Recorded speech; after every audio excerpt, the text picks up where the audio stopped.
Shocking truth, multivitamins, which many trust for their daily health boost, aren't as pure as you might hope. And this is where things get heated. Are your multivitamin pills quietly hiding harmful metals? Question. My physician warned me to avoid multivitamins because they're tainted with metal pollutants. Is this really a widespread issue, or is it overblown?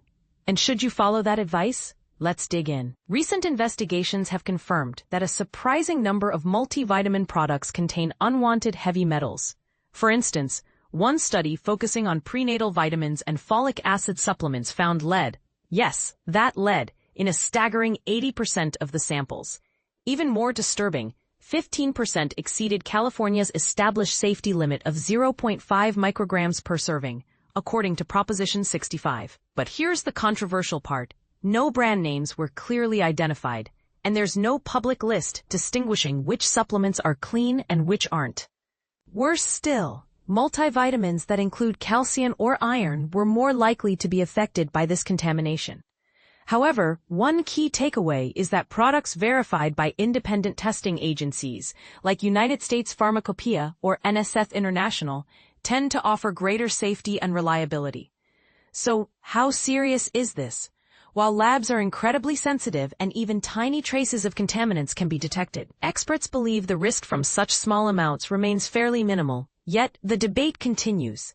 If supplemental multivitamins provide little proven benefit for most healthy adults, apart from specific situations, does any potential danger, no matter how slight, outweigh the reason to take them?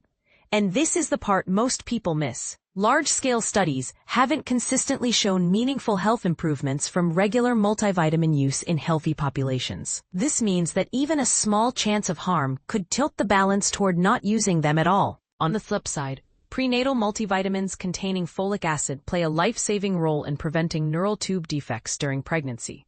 So in those cases, the benefits absolutely justify the risks. Just make sure you choose products certified by trustworthy third-party labs. Bold opinion. Many claim that all supplements are safe, but doesn't this data make you rethink your routine? Pivoting to the next hot topic, can prunes really halt or even turn back osteoporosis? The rumor is everywhere, but what does solid science say? Question. Is it true that consuming 50 grams of dried prunes every day can stop osteoporosis in its tracks, or even reverse it? Here's what research reveals. A major study published in 2022 randomly assigned women to eat either 50 grams, about 6 prunes, 100 grams, 12 prunes, or no prunes daily for an entire year. If you're thinking more is better, think again. A whopping 40% in the highest group dropped out before finishing, likely due to digestion challenges. After 1 year, those who avoided prunes saw a slight decline in bone density, and their risk of fracture crept up marginally, from 9.8% to 10.3%. Interestingly, those sticking to 50 grams had a minor bump in bone density, but their fracture risk barely changed, 9.9% to 10%. The real improvement surfaced in the small group who managed 100 grams a day.